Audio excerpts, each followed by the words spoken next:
தக்காளி குழம்பு எப்படி செய்யலாம் பார்க்கலாமாங்க. இது இட்லி தோசை கூட சாப்பிட சூப்பராக இருக்குங்க. தேங்காய், வெங்காயம், தக்காளி, சோம்பு, ஏலக்காய், லவங்கம் சொல்லுவாங்க, கிராமும் சொல்லுவாங்க. கிராம்பு சேர்த்துக்குங்க. அதுக்கப்புறம் சீரகம் சேர்த்துக்குங்க.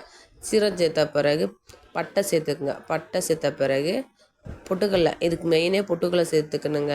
பொட்டுக்கடலை போட்டால் தான் டேஸ்ட்டு நல்லாயிருக்கும். பொட்டுக்கடலை தான் மெயின் இதுக்கு. பொட்டுக்கடலை சேர்த்துக்குங்க. பொட்டுக்கடலை சேர்த்த பிறகு கொத்தமல்லி தூள் சேர்த்த பிறகு கொஞ்சம் மிளகாத்தூள் சேர்த்துக்குங்க. உங்கள் காரத்துக்கு தக்கன மிளகாத்தூள் சேர்த்துக்குங்க. நாங்கள் 3 பேர்னால எங்களுக்கு இவ்வளோ போதுங்க. உங்களுக்கு எவ்வளோ தேவையோ அவ்வளோ சேர்த்துக்குங்க. கொஞ்சம் கரம் மசாலா சேர்த்துக்குங்க. கரம் மசாலா சேர்த்த பிறகு அரைச்சி எடுத்து வச்சுருங்க. இதே அரைச்சி எடுத்து வச்ச பிறகு சட்டியை காய வச்சு கடுகு, உளுத்தம் பருப்பு போட்டுக்குங்க. அதுக்கப்புறம் வெங்காயம் போடுங்க.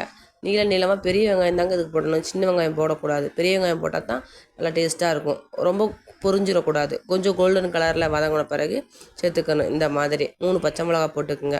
இஞ்சி பூண்டு பேஸ்ட்டு போட்டுக்குங்க. இஞ்சி பூண்டு பேஸ்ட்டு போட்ட பிறகு நல்லா வதக்கிக்குங்க. கொஞ்சம் கருவேப்பிலை சேர்த்துக்குங்க. இதுலேயும் 2 தக்காளி பழம் போடணுங்க. ஏன்னா தக்காளி குழம்புனால தக்காளி குழம்பு இதுலேயும் போடணும். இதை செஞ்சு இட்லி தோசை கூட சாப்பிட்டு பாருங்களேன், அவ்வளோ சூப்பராக இருக்குங்க.